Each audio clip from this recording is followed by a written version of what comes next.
Ok, vamos dar continuidade ao nosso ciclo de aulas de literatura. Hoje, continuamos na literatura da Idade Média. O tema é o humanismo, é um assunto do primeiro ano.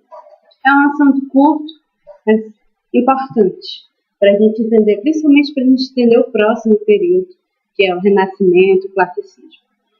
Bom, o humanismo, vocês estão vendo aí atrás. Na verdade, esses slides todos vão ter várias obras do Leonardo da Vinci. O Leonardo da Vinci foi pintor, matemático, escultor, etc, mil coisas. E as pinturas dele são famosas porque revelam um pouco da essência do que foi esse período do humanismo. A recorrência das figuras humanas na pintura, nos quadros, nos desenhos, e figuras humanas não necessariamente nobres, não necessariamente ricas, tá? E fora os detalhes, também a atenção ao corpo humano, tudo isso a gente vai ver depois, é uma característica do humanismo. Bom, o humanismo é um período de transição já da Idade Média para o Renascimento. Já o humanismo se dá ali naquela época da baixa, do final da Idade Média. O período tem como início oficial o ano de 1434, nós vimos na aula anterior, e nesse ano um cara chamado Fernão Lopes foi eleito cronista-mor da Torre do Tombo. E em 1527, considerado o final do período, com o retorno do poeta português Sá de Miranda, da Itália. E atrás vocês veem o quadro O Cambista e Sua Esposa, revela o crescimento do comércio, da vida humana, da vida urbana, o enriquecimento da burguesia. Tudo isso faz parte do contexto histórico do humanismo. Bom, quanto a esse primeiro ponto, surgimento e ascensão da burguesia, depois que Marco Polo, que era italiano,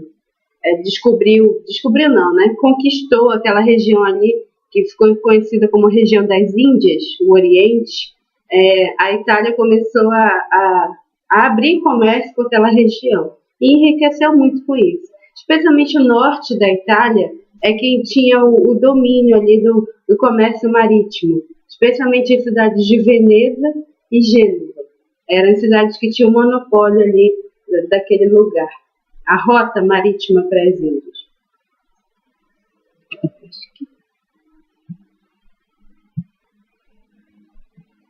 Continuando. Bom, a rota marítima para as Índias. Nisso, a riqueza já não se concentrava mais na terra. A riqueza passou a ser o capital que era decorrente desse comércio com o Oriente. Então, foi um período de revalorização da moeda. Bom, alguns homens livres nesse período se juntaram em lugares onde o comércio era muito praticado, tá? E se juntaram não mais no feudo, mas no lugar que pode ser considerado como uma espécie de cidade na época, era um núcleo urbano.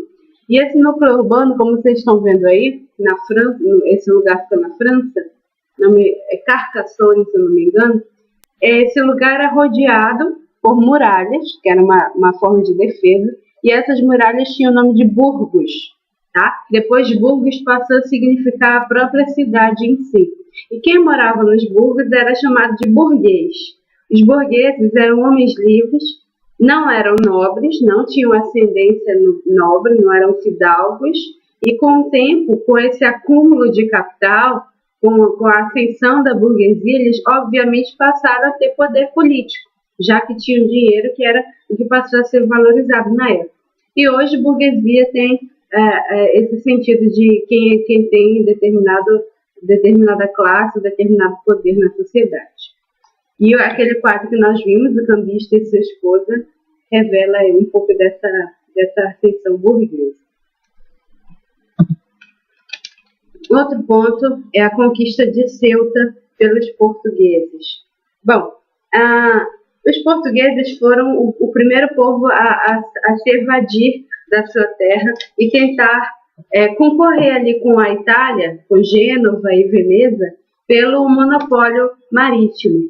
Então eles saíram em 1415 e conquistaram a cidade de Ceuta, na África. Bom, teve muitos problemas com essa cidade, como a gente vai ver depois, na próxima aula, mas o fato é que a conquista dessa cidade fez com que crescesse um grande número de relatos de viagem, de diários de viagem, a prosa de maneira geral. Desde a dinastia de Avis, que foi um outro período da história de Portugal, que foi em 1385, abriu uma nova monarquia em Portugal. Desde essa dinastia que a poesia já estava em crise. Imagine, surge uma nova dinastia, um novo rei, que não tinha descendência com o rei anterior, com a dinastia anterior. É uma dinastia nova que, consequentemente, abre uma prosa nova, abre relatos novos de como vai ser esse reino, como é a vida do rei, o que acontece na cidade. Tudo isso deveria ser relatado de maneira de prosa, não em poesia. E a conquista de Ceuta foi a maior ascensão da prosa no caso de Portugal. A poesia ficou desvalorizada. E isso até por volta de 1450. Depois a gente vai ver o que isso tem a ver com o humanismo. Reparem agora nesta imagem. Essa imagem mostra pessoas comercializando. Reparem os detalhes. E apesar de o espaço ser um espaço tipicamente medieval, pelas construções, né, dá para perceber, isso é uma cidade, tá? É a vida urbana. Outro ponto de contexto histórico é o surgimento da imprensa com Gutenberg. O primeiro livro impresso foi, claro, a Bíblia. Só que essa maior quantidade de livros que foram difundidos, divulgados, impressos, isso fez com que a cultura se desprendesse um pouco da religião. Como nós vimos na aula anterior, era a igreja que detinha o monopólio dos livros que eram manuscritos. Agora imagine a quantidade de livros, já que eles eram manuscritos. Dava muito trabalho fazer tudo aquilo. E nem todo mundo tinha acesso, porque nem todo mundo sabia ler. Então o surgimento da imprensa, dos livros impressos, acabou fazendo com que a cultura se tornasse uma cultura leiga, também chamada de cultura laica, certo? A imprensa proporcionou que as pessoas conhecessem os textos greco-latinos, que não eram muito divulgados pela igreja, porque, obviamente, Grécia e Roma eram de religiões chamadas pagãs, né? Acreditavam em vários deuses e tal, não eram cristãos. Então, a divulgação desses textos greco-latinos fez com que a cultura se desprendesse um pouco da questão da religião. E foi nesse período que surgiram as primeiras universidades. A princípio, as universidades eram baseadas no estudo do trivium. O trivium são 3 matérias, né? A aritmética, a música, que sempre foi uma matéria ligada à matemática, e a astronomia. Astronomia é uma mistura de astronomia, o estudo dos astros, com astrologia, o estudo dos signos. Então havia tanto o aspecto matemático, espacial, quanto o aspecto esotérico da coisa. Tá? A astronomia era essa mistura. Todas as ciências eram exatas. Só que depois, nesse período do humanismo, surgiram os estudos de humanidades, que hoje a gente conhece como ciências humanas. As humanidades já se tornaram o quadrivium. O quadrivium era o estudo da poética, da retórica, da ética e da política, certo? Eram as ciências humanas. E os professores dessas disciplinas tinham o nome, eram conhecidos como os humanistas. Daí surge o nome do período. Tá? Então, o humanismo, basicamente, é o foco no aspecto humano, ok? E não somente no aspecto religioso. O indivíduo ganha uma importância maior nesse contexto. Bom, mas com o surgimento da imprensa, a cultura oral, aquela do trovadorismo, das cantigas, dos jograis ambulantes, acaba perdendo espaço para a cultura escrita, obviamente. Então, mais um ponto de contexto histórico que é o antropocentrismo. O antropocentrismo ele surge juntamente com o crescimento da vida urbana e do comércio. Daí percebe-se que o ser humano é a medida de todas as coisas. O antropocentrismo é colocar o ser humano no centro das coisas. Correto? É isto. Bom, aí nós temos algumas influências também, claro que italianas, já que Itália foi quem, no caso de Veneza e Gênova, que tinham o monopólio marítimo primeiro e começou a difundir essa ideia de que o capital é a nova riqueza. As influências partem de lá. Primeiro com o Dante Alighieri, que escreveu uma obra chamada A Divina Comédia. Vocês estão vendo aí uma ilustração para o livro. O Dante, que é o personagem do livro, não só o autor, o Dante fica muito triste porque o amor dele, a Beatriz, morreu. E o que ele resolve fazer? Ele resolve ir atrás dela. Primeiro ele passa pelo inferno, que tem 9 círculos. Cada círculo é mais profundo que o outro e é um sofrimento maior do que o outro. Tem todo tipo de coisas que ele encontra lá no inferno. Depois ele passa pelo purgatório e finalmente chega ao paraíso, que é a imagem que vocês estão vendo. E tem vários anjos, tem 9 círculos também, cada círculo melhor que o outro. E no último círculo reside Deus. Em um desses círculos está Beatriz, a quem ele leva de volta para casa. E esse parceiro aí, essa figura negra pequenininha, é o Virgílio. Virgílio foi um grande poeta latino. Agora repare, Dante foi ao inferno. No primeiro círculo do inferno, limbo, estavam as pessoas que não puderam ser salvas porque nasceram antes de Cristo, ou seja, não tinham culpa. E o Virgílio estava lá porque era romano.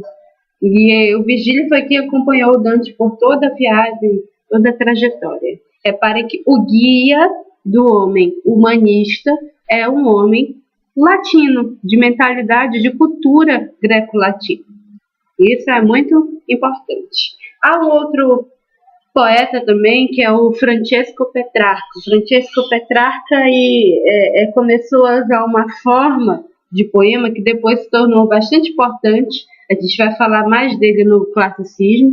E essa forma é chamada de medida nova, que são os sonetos escritos em versos decassílabos. O soneto é uma forma de poesia que une razão e emoção, mas nós vamos falar mais dele no próximo período, porque o Petrarca não vai interessar para a gente, já que ele é italiano, correto? Como manifestações literárias, o humanismo se divide em poesia palaciana e em prosa. Quanto à prosa, nós tivemos teatro e crônica. Agora reparem nesse nome, poesia palaciana. É aquela poesia que se dá no ambiente dos palácios, no ambiente da corte, assim como no trovadorismo. E o público, novamente, assim como no trovadorismo, eram justamente os nobres. Só que a poesia palaciana tem pequenas mudanças em relação à poesia trovadoresca. E já são um pulo para o próximo tipo de poesia, que é a poesia clássica, a poesia do classicismo, do Renascimento. Tá? Tem essas pequenas diferenças. Um outro detalhe é que enquanto a poesia, as cantigas trovadorescas tinham como função estabelecer uma nova ordem social para os cavaleiros e um tipo de comportamento respeitável na época, a poesia palaciana não tinha essa função educativa, essa função social. A poesia palaciana servia basicamente para entretenimento. Era uma poesia de diversão dos nobres. Daí surge aquela figura do bobo da corte, que todo mundo já deve ter ouvido falar. E, novamente, a poesia é considerada um gênero maior do que a prosa.